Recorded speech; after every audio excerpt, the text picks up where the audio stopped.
watched Season 1, Episode 20, Innocence of Ryloth, and Season 1, Episode 21, Liberty on Ryloth. This finished off the 4-episode Ryloth arc on my list. If you want to watch the first part of this arc, I'll leave a link in the video description below. I don't think I've mentioned this in my other Clone Wars videos, but I absolutely love the texture style in the show. Everything looks like it was hand-painted. You can see what appears to be like brush strokes, or spots where not too much paint was applied to the surface. Obviously, this is an intentional design aspect, and I think it adds such a unique look to the show. Season 1, Episode 20, Innocence of Ryloth. With the blockade out of commission, the Republic forces are heading down to the surface to rescue prisoners and liberate the Twi'leks from the Separatist occupation. This is my favorite episode in the arc. Twi'lek citizens are being used as shields. The droids know the Jedi and the Republic forces won't risk annihilating a group of civilians just to destroy the Separatist forces. They're using them as shields. You see, one group cares about the non-combatants, and the other group sees non-combatants as a utility to be used to their advantage. It's a really interesting dynamic, one that plays out in real-world scenarios as well. A lot of these 2 episodes were, without a doubt, inspired by real-world events, occupations, insurgencies, you name it. And it's interesting to see it all play out in the Star Wars universe. Cody and a clone named Wooly head to a courtyard, while Waxer and Boyle head south to scout ahead. Watching Waxer and Boyle was really interesting. Seeing their unique take on situations, the dynamic between these 2 characters. They stumble upon a young Twi'lek orphan in the streets. She's scared. She doesn't know what to do. And Waxer wants to take her with them, while Boyle is apprehensive and just wants to stick to the mission at hand. Both characters have empathy, but Boyle wants to stay on target. I'm assuming he feels like the more they lollygag and divert from the mission, the more endangered the collective citizenry and their fellow clones are in. But Waxer is worried about the girl, understandably, so they leave her behind, but she sneaks behind them and follows. Kind of undetected, but Waxer knows that she's there. The girl led them to what was left of her home, a decimated building, one that saw the worst of the conflict. It was destroyed.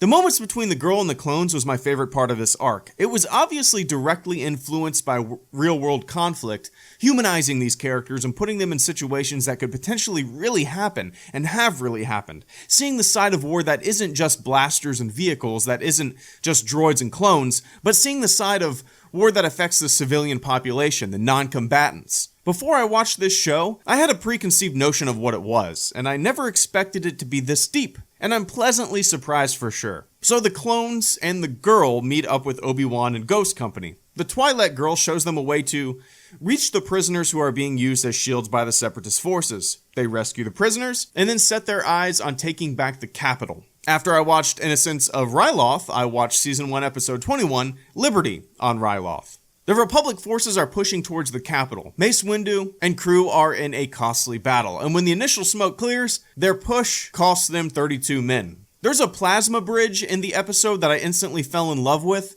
It was not only tactically neat, like an instantly retractable and detractable drawbridge, but it also made for some really fun viewing. The plasma bridge acted as a tense little timer. When the alarm sounded indicating it was going to disappear, the tension ramped up, and you knew there was only a few seconds left until whoever was on it would fall into the abyss. There was a very interesting conversation between Twi'lek leader Cham Syndulla and Mace Windu. Syndulla basically says he doesn't want their help, says he doesn't trust their leadership, and says he doesn't want clones to stay after the conflict because despite their peaceful goals of providing security, a Ryloth that is under foreign occupation is not a free Ryloth. Once again, an interesting way to discuss and look at real-world current events in 2009, of course. The episode came out in 2009. And that's why I like these last 2 episodes so much. They're less about boom-boom conflict and more about the humanity, the empathy, the different cultures, sides, and civilians. They look at the cost of war and defending your small little piece of the galaxy. But eventually Syndulla accepts help from the Jedi and the Republic. Mace and 2 clones slice open a Separatist transport and hop inside. Their goal is to sneak across the plasma bridge undetected and infiltrate the capital. But there's a checkpoint on the bridge, and 2 droids are scanning the transports, and they notice an anomaly. Life forms. So Mace and the droids hop out, start fighting, but the plasma bridge is about to collapse, is about to close, is about to turn off. And this scene is one of my favorite of the show so far. The audio gets muffled, like when Tom Hanks' character in Saving Private Ryan is under fire, the external audio is muffled, things seem to slow down, the adrenaline of our character is pumping, they're in shock, acting on instinct, frozen.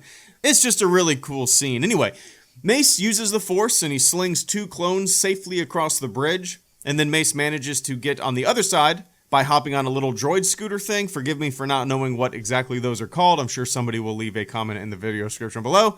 So the Republic forces infiltrate the capital and secure it with the help of Anakin and Ahsoka flying in the sky. And Wat Tambor, a separatist bigwig, surrenders unconditionally. These 2 episodes were fantastic, and not really what I was expecting, which is always a pleasant surprise. Seeing those who are impacted by conflict is always extremely important when you're showing conflict, because you need to have that emotional anchor. You need that reason to root for the side that is trying to liberate. Without that emotional anchor, you're just watching a bunch of lasers and lightsabers. I dig it. Next up, the second battle of Geonosis. HelloGreedo, out.